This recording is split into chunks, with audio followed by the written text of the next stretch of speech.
Oui, je pense que justement, par l'exobiologie, euh, il y a deux façons de voir. Soit on arrive par exemple à recréer de la vie en laboratoire.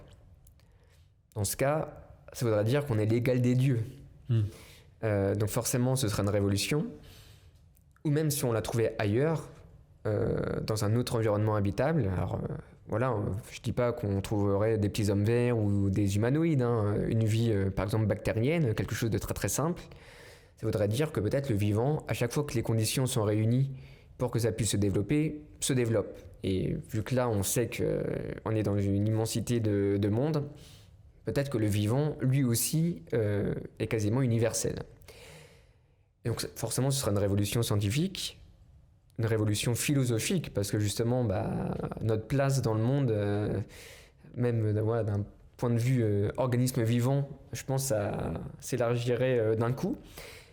Et je pense aussi que ce serait une révolution théologique, parce que voilà, tous les textes sacrés pour le moment, c'est vraiment le vivant sur la terre, et même avec des degrés de lecture qui sont voilà, très très grands, on reste quand même sur il n'y a que du vivant sur la terre.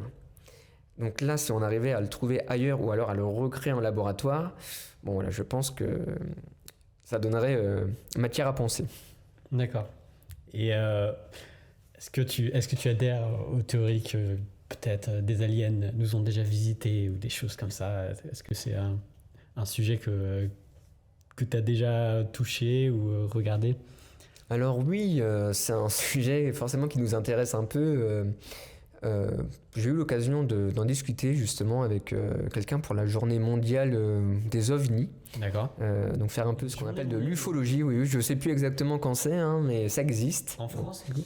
Alors oui, bah, ça devait être en France, mais ça devait être peut-être quelque chose de... Voilà, une date un peu mondiale.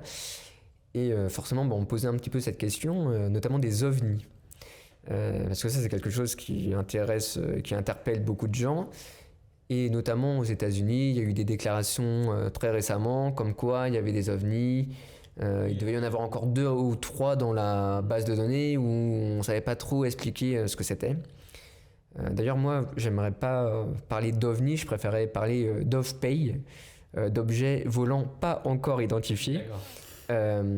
Et en vrai, c'est ce qui se passe pour le moment. À chaque fois qu'il y a des phénomènes un petit peu inexplicables, bon, au fur et à mesure, on arrive à les élucider. Voilà, je pense que les 2 ou 3 là, qui doivent rester au Panthéon là, aux États-Unis, bah voilà, c'est juste voilà, des choses qu'on n'arrive pas encore à élucider et c'est tout. Après, bon voilà, c'est pas forcément impossible qu'il y ait peut-être une civilisation ailleurs.